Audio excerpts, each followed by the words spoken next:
Salam əziz müəllimlər, dəyərli həmkarlarım. Hər vaxtınız xeyir olsun. Mən Kocaq Akademinin kurikulum təlimçisi Samiri Eminova Kocaq. Əziz müəllimlər, bugün sizlərlə danışırıq məntiq xətalarından. Elə baxın, söz birləşməsinin adında nə görürük? Xəta sözü görürük. Xəta sözü hər birimizə mənası tanışdır. Xəta yəni yanlış, səhv deməkdir. Məsələn, deyirik bir xəta elədim, bir yanlış elədim, bir səhv etdim. Deməli, əziz həmkarlarım, məntiq xətası bizim yanlış, səhv düşünməyimizdir. Gündəlik həyatımızda o qədər yanlış məntiq xətalarına rast gəlirik ki, ya bu xətaları özümüz edirik, ya da başqalarından eşidirik. O qədər əsassız bir mühakimələr irəli sürürük ki, məsələn, söhbət zamanı ən çox eşitdiyimiz sözlərdən biri nədir? Otururuq, danışdığımız zaman qarşımızdakından eşitirik ki, filan bölgənin insanları çox pisdir. Belə bir şey mümkündürmü? Yəni tanıdığımız bir pis insana görə, deyək ki, bir pis insana görə bütün insanlara pis düşünmək olarmı? Əlbəttə ki, xeyr. Çünki hər yerin yaxşısı da var, pisi də. Deməli, əziz müəllimlər, bugün nədən danışırıq? Bugün danışırıq məntiq xətalarından. Baxın, müəllimlər, 7 məntiq xətası var. 7 məntiq xətası var. Əvvəlcə məntiq xətalarının tək-tək izahını verməmişdən əvvəl görək ki, nəyə görə məntiq xətası baş verir? Hansı hallarda məntiq xətası baş verir? Baxın, əgər biz nəticəyə gələrkən hər hansı bir nəticəyə gəlməliyik, bu zaman fikirlərimiz arasında yanlış əlaqə qurarsaq, məntiq xətası baş verir. Sonra, zəif arqumentlər əsasında yanlış nəticə çıxararsaq, arqumentlərimiz zəifdir, dəlillərimiz yanlışdır və nəticə çıxartmağa çalışırıq. Zəif arqumentlər əsasında yanlış nəticə çıxartdıqda bu zaman məntiq xətası baş verir. Məsələn, müəyyən bir arqument irəli sürən zaman bunun məntiqi məna kəsb etməsi üçün arqumentlərin əsaslı, düzgün olması lazımdır, elə deyilmi? Əgər fikirlərimiz arasında məntiqlə əlaqə düzgün qurulmadıqda və yaxud da zəif bir arqument gətirildikdə mühakimələr arasında boşluqlar yaranır. Elə bu zaman da nəyə səbəb oluruq? Məntiq xətasına səbəb olur. Zəif arqumentlərin gətirilməsi analogiya və ümumiləşdirmə apararkən məntiq xətasına səbəb olur. Deməli, nə zaman məntiq xətası baş verdi? Nəticəyə gələrkən fikirlərimiz arasında yanlış əlaqə qursaq, bir də arqumentlərimiz zəif olduğu üçün zəif arqumentlər əsasında yanlış nəticə çıxarsaq, bu zaman məntiq xətasına səbəb olur. Məntiq xətası yaranır. Dedik ki, 7 məntiq xətası var. İndi bir-bir adlarını sadalayıram. Birinci, həddindən artıq, yəni həddən artıq ümumiləşdirmə. 2, özünü bənzətmək. 3, cəmiyyət tərəfindən qəbul edilmək. 4, şəxsi qərəzlilik. 5, boş adam. 6, çox mənalı danışmaq. 7 də sirkulyar arqument məntiq xətası. Birinci danışırıq, həddən artıq ümumiləşdirmə məntiq xətasından. Deməli, birinci hansı məntiq xətasından danışırıq? Birinci danışırıq, həddən artıq ümumiləşdirmə. 1. Həddən artıq ümumiləşdirmə. Ümumiləşdirmə.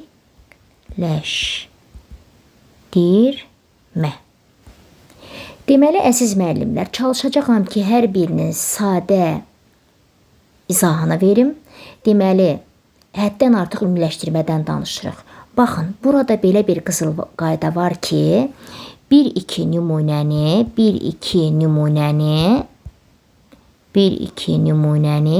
nə edirik? Bütün qrupa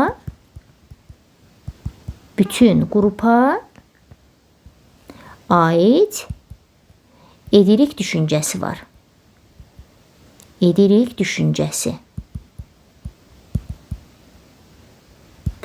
1-2 nümunəni bütün qrupa aid edirik düşüncəsi zamanı həddindən artıq ümumiləşdiririk. Məsələn, belə bir nümunə deyim. Tutaq ki, sinifdə 2 oğlan dəcəldir. Müəllim deyir ki, bu sinifin bütün oğlanları dəcəldir. Məsələn, sinifdə bir-iki qız dəcəldir. Müəllim deyir ki, bu sinifin bütün qızları dəcəldir. Bu zaman neynədik? Bir-iki nəfər uşağa görə bütün sinifi ümumiləşdirdik. Bazara gedirik qoz almağa. Məsələn, kisədən bir qoz çıxarırıq. Sındırıb baxırıq ki, qoz çürükdür, qurtludur. Sonra deyirik, bu qozların hamısı qurtludur, çürükdür. Deməli, bir kisədən bir qoz dərməklə biz bilə bilərikmi ki, bütün kisədəki qozlar qurtludur? Deməli, bu zaman nə etdik? Həddən artıq ümumiləşdirmə, məntiq xətasına rast gəldik bu nümunələrdə. İndi danışaq ikinci məntiq xətasından, özünü bənzətmək məntiq xətasından. Burada deməli necə düşüncə var? Bir şeyə hörmət edilən şəxsə inanırsa, deməli bu doğrudur düşüncəsi var. Bir şeyə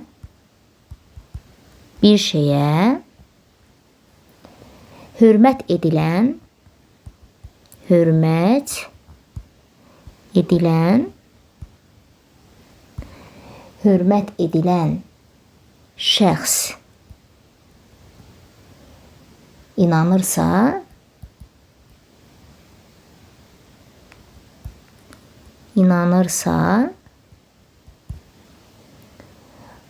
deməli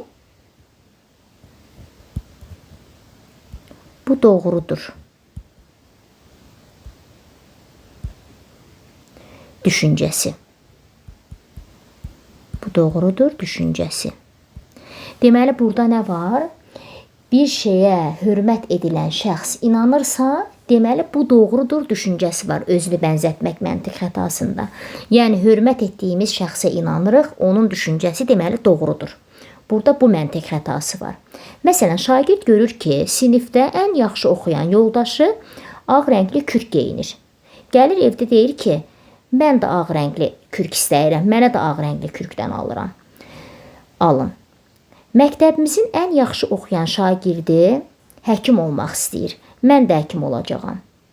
Bəlkə həmən şagirdin heç həkim olmaq üçün biliyi, bacarığı yoxdur.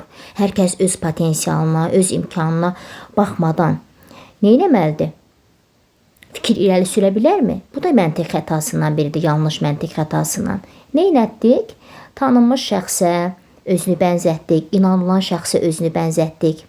Yəni, hər birimiz neynəməliyik, əziz müəllimlər? Yorğanımıza baxıb ayaq uzatmalıyıq. Burada da bir atasözü var ki, hər birimiz yorğanımıza baxıb ayaq uzatmalıyıq. Deməli, nə dedik?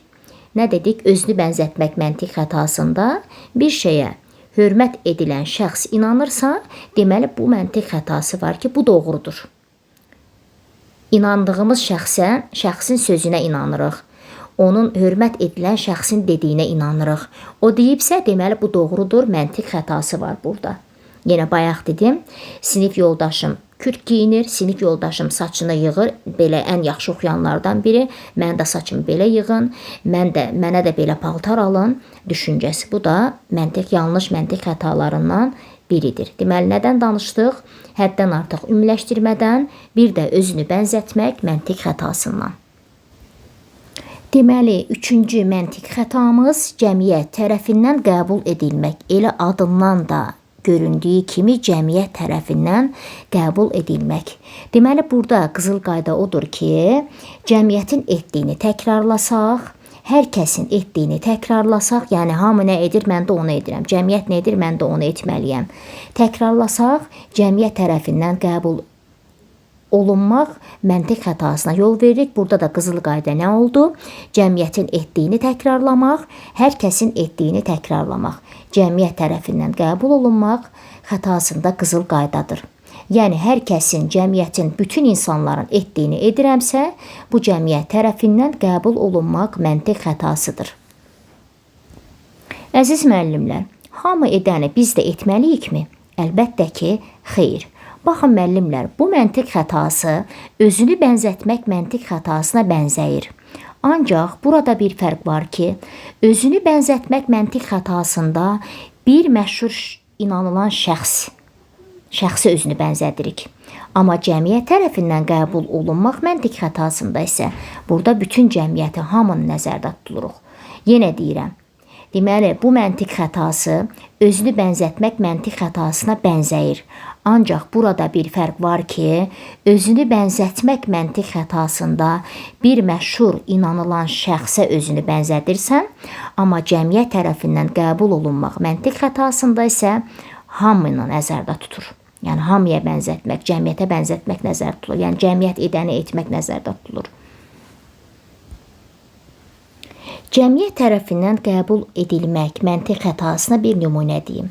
Məsələn, hamı bu il yaşıl rəngdə pencək geyir. Məsələn, bəzən biz nə edirik? Modanı izləyirik. Bəzən deyirlər ki, bu ilin dəbi, məsələn, su yaşılıdır.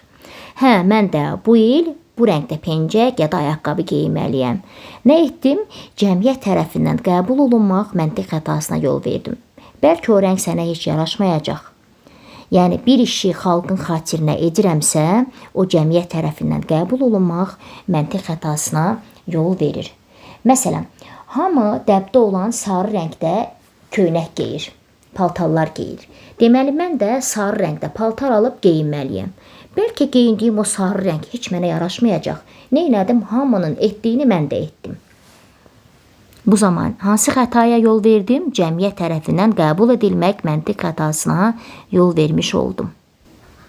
Sonra yenə bir nümunə deyirəm. Məsələn, Məryəm sinif yoldaşlarının çoxunun basketbol ilə məşğul olduğunu görüb deyir. Mən də basketbol ilə məşğul olmalıyam.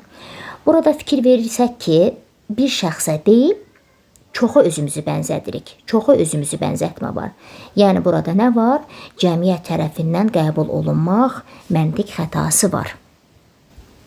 İndi 4-cü danışırıq şəxsi qərəzlilik məntiq xətasından. Baxın, adında nə var? Şəxsi qərəzlilik, yəni qərəzli olmaq var.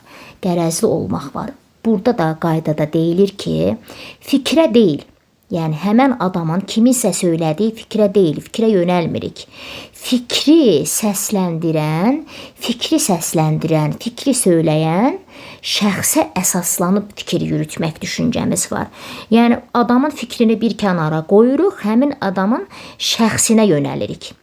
Yəni, qərəzli davranırıq bu məntiq xətasında. Yenə deyirəm, elə adından məlum olunduğu kimi, şəxsə olan qərəzim, şəxsi olan qərəzlilik. Yəni, əgər birini biz sevmiriksə, öz qərəzimizdən ona fikir bildiririk. Bəlkə də onun fikri ən doğru fikirlərdən biridir. Elə kitabımızda belə bir nümunə verilibdir. Aydan deyir ki, sahibsiz heyvanları sığınacağa yerləşdirməliyik, sığınacağa götürməliyik. Mən də deyirəm ki, Aydan çox qəribə qızdır, gülməli geyinir, bizdən də ayrı gəzir. Ona görə də onun dediyi səhvdir. Nə etdim? Aydanın fikrinə yox, şəxsinə fikir söylədim. Axı Aydan düz deyirdi. Yəni, biz aramızda olan qərəzləri söyləyənin doğru fikrə daxil etməməliyik. Yəni, biz aramızda olan qərəzləri söylənilən doğru fikrə daxil etməməliyik.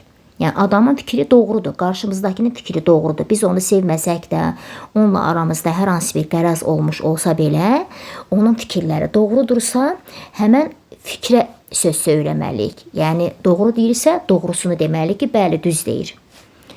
Deməli, nə etdik? Fikir düzgün olsa da, şəxsi qərəzliyimdən onun fikrini qəbul etmədik. Yəni, burada nə var? Şəxsi qərəzlilik, məntiq xətası var. Yəni, adamın fikrinə deyil, səsləndirənin şəxsinə əsaslanıb fikir yürütdük. Bu da yanlış məntiq xətalarından biridir. Yəni, adamın özü qalıb kənarda, doğru fikir qalıb kənarda, adamın özünə fikir söylədik, şəxsinə fikir söylədik, şəxsini qiymətləndirdik. Amma əslində nə etməliydik? Onun doğru fikrini qiymətləndirməliydik.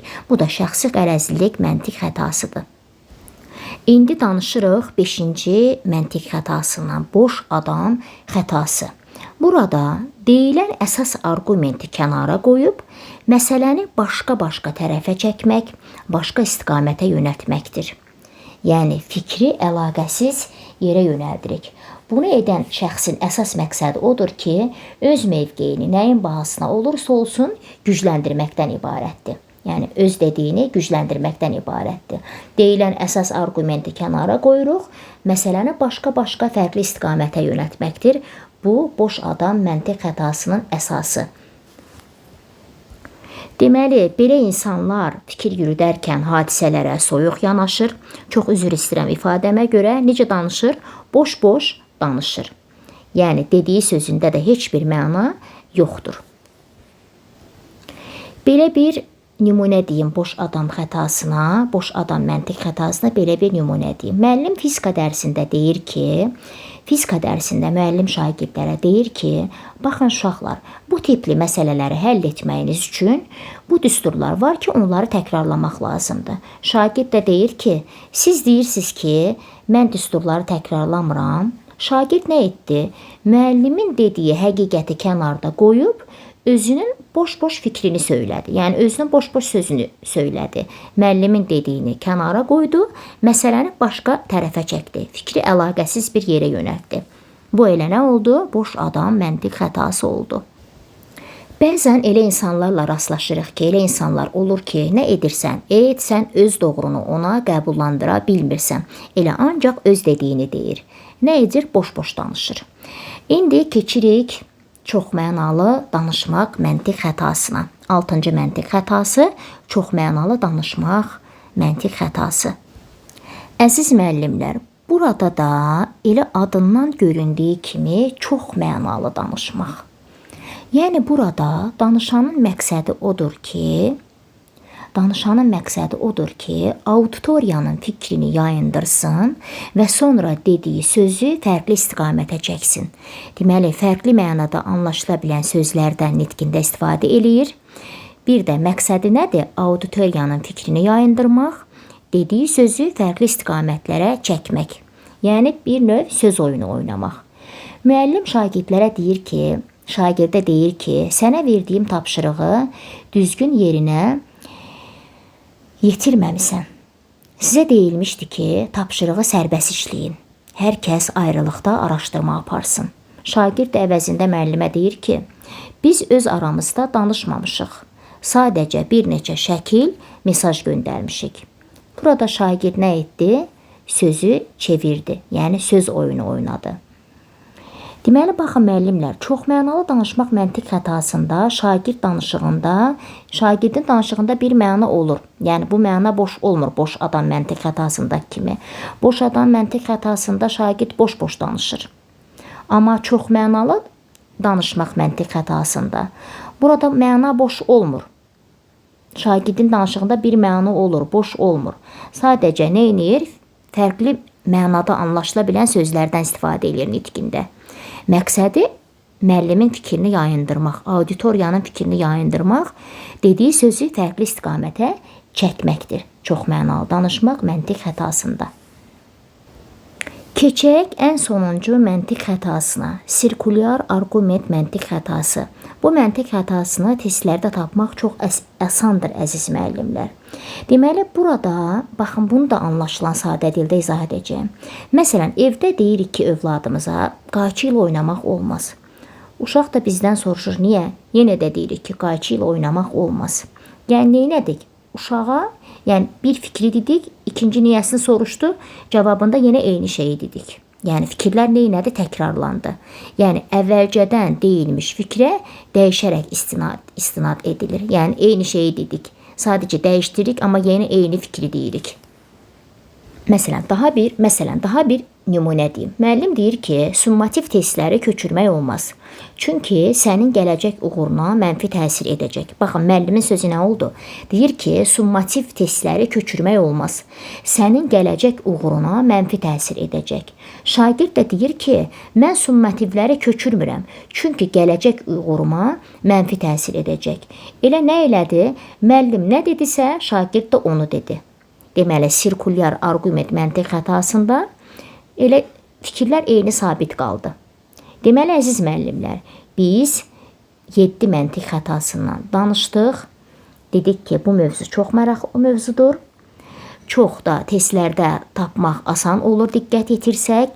Əsas odur ki, mahiyyətini anlamaq lazımdır. Yenə də bir sonraki dərslərdə görüşmək ümidi ilə. Sağ olun, sağlıqla qalın.